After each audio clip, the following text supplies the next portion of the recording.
Benjamin, could you see a scenario where we did use the bunker busters on Fordot and the Ayatollah stayed in power?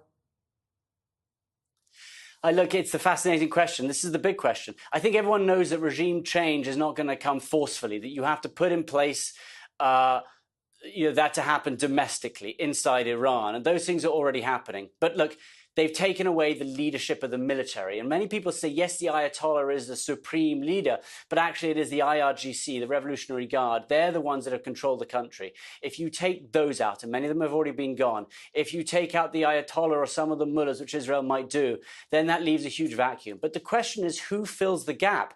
There is no real opposition leader in Iran at the moment. You know, in Russia, you had the Navalny. Well, Russia killed Navalny, and they have done the same in Iran. They have killed all the opposition leaders. And so who could lead the way after that? You have the Shah's son, who lives in Virginia, Reza Pahlavi, who is supporting the Israeli moves. And he is saying he would come to Iran, he would bring them towards democracy. But again, many Iranians outside Iran support him. Many Iranians inside Iran, not so much. They don't like the idea of a king. So who fills the gap? Does it become another hardline militant, or does it become democracy? And again, another big question, in which direction Iran would go. Yeah, I don't think they're going to accept the Shah's son. That's probably not something that they're going to stomach. Would it be better if there was just kind of a hard-line military guy that kind of kept the country together, but he was defanged, limited ballistic missiles? The Iranian National Guard wasn't playing any games outside the borders, and the nuclear facilities were completely decimated?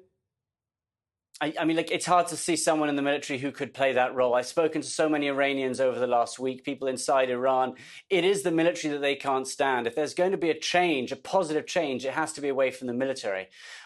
So no, I'm not certain that's the case. I think that it would have to be the people rising up. You know, in 2009, we saw the Green Revolution, hundreds of thousands of people on the streets. We saw it in 2022, hundreds of thousands of people on the streets. There is a movement in Iran. 80% of the country want change. You look back to pre-1979, you saw this democratic move, not democratic, it was under the Shah, but you saw a freedom movement where people at least had some sort of free say. So, no. It can't seem to be a military leader that's going to take over. Yeah, but Benjamin, you hear things like the freedom, and you hear things like, the people are going to rise up. And we've seen this before. I mean, a lot of the times it could take it could take decades, and you could just have a power vacuum where the people with the guns have the power and the people without the guns have nothing. And then you're looking at a failed state. That's obviously something to consider. Well, it is. And if you look at who's running Syria at the moment, it's Shara, who himself was at one point working alongside al-Qaeda. And sometimes those perhaps are the people who fill in, who come in. We don't know who those people are in Iran because the opposition has been so silent.